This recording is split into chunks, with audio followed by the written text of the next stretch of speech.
Is Dr. Sean Kirkpatrick a big fat liar? Well, of course he is, but we actually have some proof of that from an unexpected source. So get in here, this is Jack with Cosmic Road. I talk about UFOs and the paranormal. Please hit like, please subscribe, and smash the bell to be notified of future videos. You don't want to miss a thing. Join me on social media, Facebook and Twitter links are below, and of course, comment below and let me know what you think. Okay, now I'm not a huge fan of Stephen Greenstreet and his relentless attacks on, Brandon Fugel and Lou Elizondo and, basically everything. He's a big debunker, which is disappointing because he had originally started with the Basement Office as being more pro-phenomenon in his series of videos with Nick Pope. But over time, he has become a debunker. I think he got too close and it scared him and he backed off and is resisting it now. We'll see if there's a redemption for Stephen Greenstreet, but he does have this very interesting video. So let's watch. The presentation, I was interrupted by a gentleman at the head of the table, and he said, wait, before we proceed any further, I want to establish an understanding. All the gentlemen here, Mr. Fugel, that you're presenting to, are all very well aware of the reality of the UFO phenomenon. So please dispense with any part of your presentation that would seek to convince us of the reality, because we already know. Who said that? One of the individuals leading the discussion. A source familiar with this briefing told me that this was Sean Kirkpatrick. The presentation, I was interrupted. Okay, just in case YouTube did not allow me to share that video because they had some music in the background. Brandon Fugel is relating a story where he's briefing some government people on the Skinwalker Ranch situation and the UFO stuff. And one of the government guys said, you don't waste our time talking about or trying to convince us of the reality of the UFO phenomenon. We already know the reality of the phenomenon. And that individual was Dr. Sean Kirkpatrick. So that dovetails very nicely with what Dr. Gary Nolan said, in that nobody knows more about UFOs than Sean Kirkpatrick. So Sean Kirkpatrick is an old hand at all of this, and he has been in the UFO game apparently for a while and is fairly knowledgeable about it, according to Gary Nolan. And he is very well aware of the reality of the phenomenon and doesn't even need to be briefed on it, according to this video from Stephen Greenstreet. And this is information coming from Brandon Fugel. So, very telling. Sean Kirkpatrick knows about UFOs. He knows the reality of UFOs. He doesn't need to be convinced of it. So, when he comes out and says stuff like he did at the briefing, that there are no anomalous phenomena, that there are no objects defying the known laws of physics, we know that is a lie. So he is just point blank, blatantly lying to Congress and the American people, and by extension, the peoples of the world. So yeah, so Sean Kirkpatrick is just a huge liar and a purveyor of disinformation. He is a disinformation agent. Everything that he has done so far related to Arrow has been disinformation. The UAP report, there are only 3 items on it. There were no collisions. Well, there are collisions. There's no health effects. There are health effects. And the 3rd item was the numbers of cases. How many had been explained, how many hadn't. And we know from George Knapp's reporting that those numbers were fudged so that there would be more explained cases than unexplained cases. So the UAP report was completely disinformation.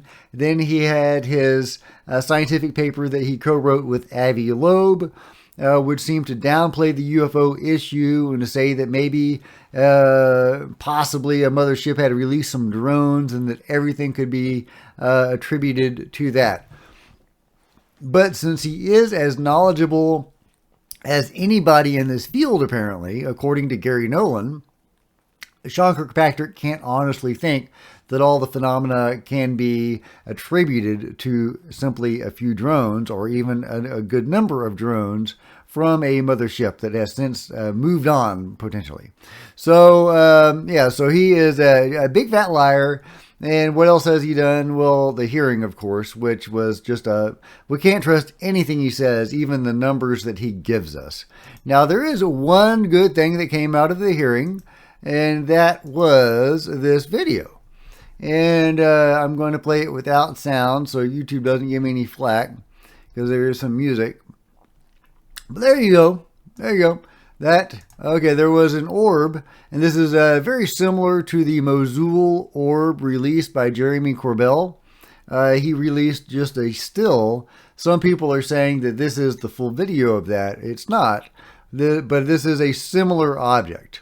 A very, very similar object, potentially even the same object. And check this out.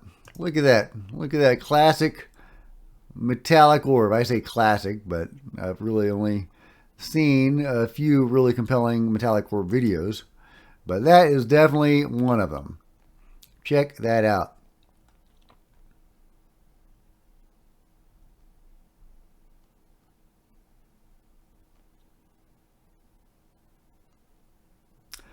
So, it's got no propulsion. Who knows how this thing is being powered or what its purpose is. And it's certainly not a conventional craft.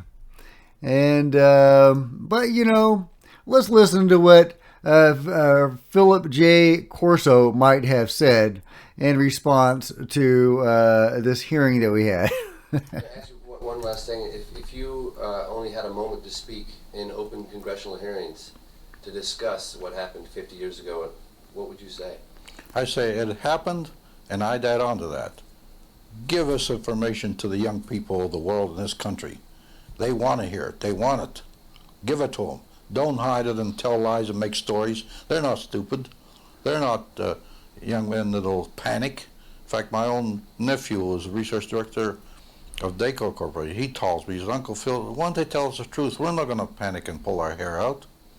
And one good example of this, which I always tell, to prove this point, that the young people will want it and they're not going to panic, they want to hear this. And that's one of the reasons I wrote this. Even my own grandchildren now will see it. And I always prove it this way.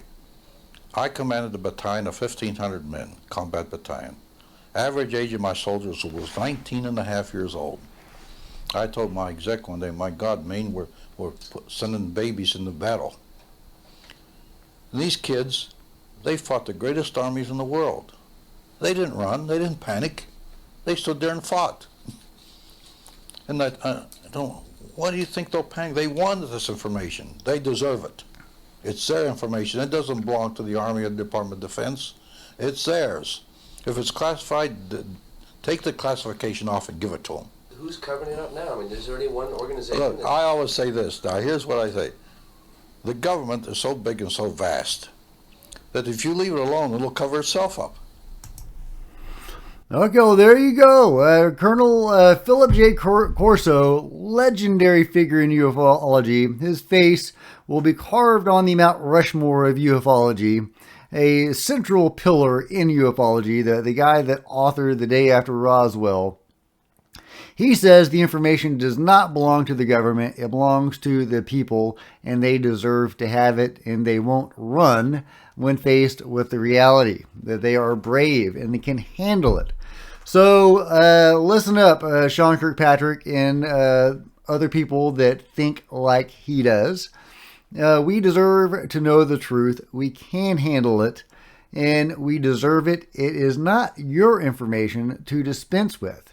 It is our information. So one final thing is that we may not even have to worry about waiting for Sean Kirkpatrick and the like to reveal the truth for us, because John Ramirez, the ex-CIA agent who has been a interesting figure in ufology lately, he has some encouraging words for us. Let's see what John Ramirez has to say. Well, I would say that Dr. Kirkpatrick did a wonderful job compared to his to other predecessors. I don't know how Sean Kirkpatrick did any better than Heckle and Jekyll. I really don't. I don't see that, but say on, John. On the witness stand, if you will.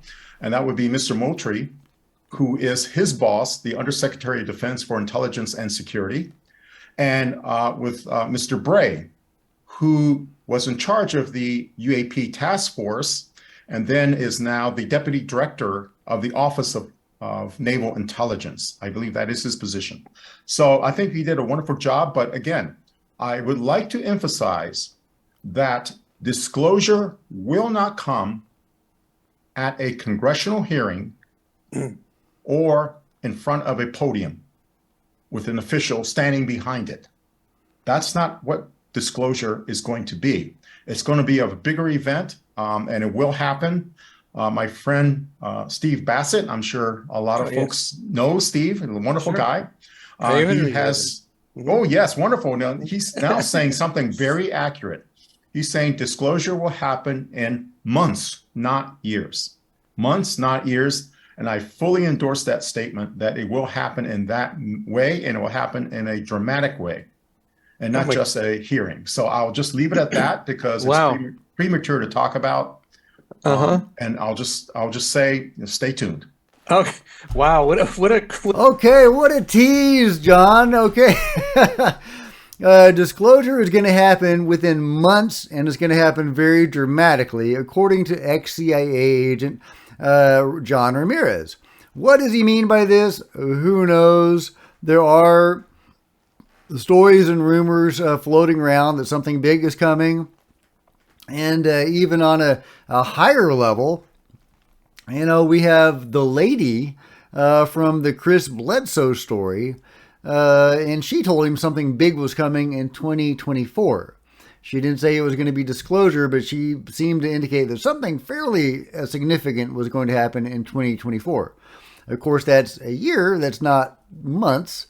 Well, I mean, I guess you could say, you know, in 7 or 8 months, we'll have 2024, so you could get there in less than a year. So okay, I'll give John that. I'll give John that. But what do you guys think? What do you think John Ramirez is referring to and Stephen Bassett is referring to? Are we going to have UFO flyovers of major cities? Are we going to have the phenomenon coming out directly and announcing itself? We're going to have, President Biden out there revealing the truth to the American people. What exactly does John Ramirez mean by disclosure is happening in months, not years, in a very dramatic way? Let me know your thoughts below, and if you've enjoyed this video, please give it a big thumbs up. I would really appreciate it. Smash the subscribe button and the bell to be notified of future videos. You don't want to miss a thing. Join me on social media. There's Facebook and Twitter links below. I would love to see you guys there. And yeah, check out some of my other videos. Until next time, this is Jack with Cosmic Road, signing out.